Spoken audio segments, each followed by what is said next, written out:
you see, the real shadow government is the one that always exists in Washington and isn't simply concerned with LGBTQI issues in the Caribbean.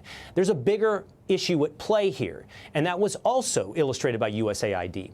All of these programs in their totality were designed to control your mind. This was pointed out by Clint Russell on X very well. They were buying off media outlets like Politico, the New York Times, and others. They were pushing advertiser boycotts against conservative media. They were funding education ideas in foreign countries that pushed their ideology. They made you think you're insane and in the minority while funding projects that were actually radical. The whole thing was a huge psyop and continues to be. And despite our conversations earlier here on this program, it's going to take a meat cleaver to cut all of this out of the federal government. This is the real shadow government. All right, I want to bring in the CEO of the watchdog group, OpenTheBooks. It's an organization trying to expose government spending. He wrote a letter to Elon Musk asking him to work with him in his quest for transparency. He says it's time to build America's checkbook. John Hart joins me now to explain. John, thanks for being with me. Talk to me about some of what you expect to see if you ever get accomplished, a full opening of the books. Yeah, well, thanks for having me. Look, here's an idea that Elon Musk can use to silence critics and empower citizens.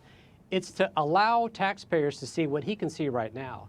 And the reality is all of the money that he has access to with his Treasury payment system, that is not the property of the government. It's not the property of Elon Musk or President Trump or Congress. It is the property of American taxpayers and we the people.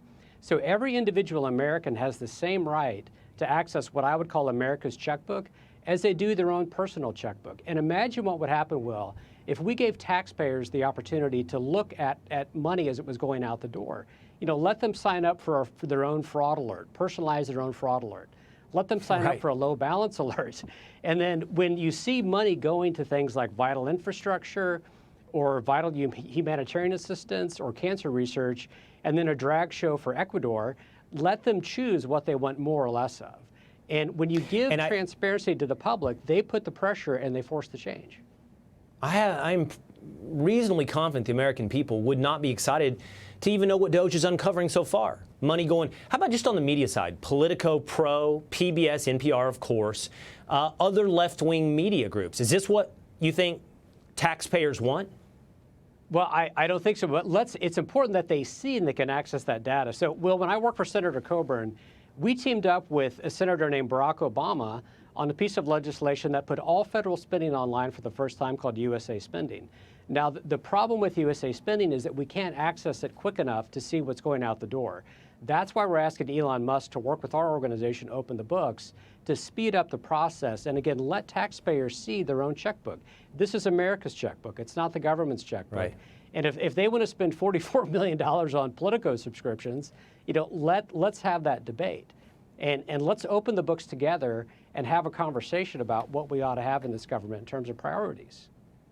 All right. John Hart, great to see you today. Thank you so much. Thank you so much.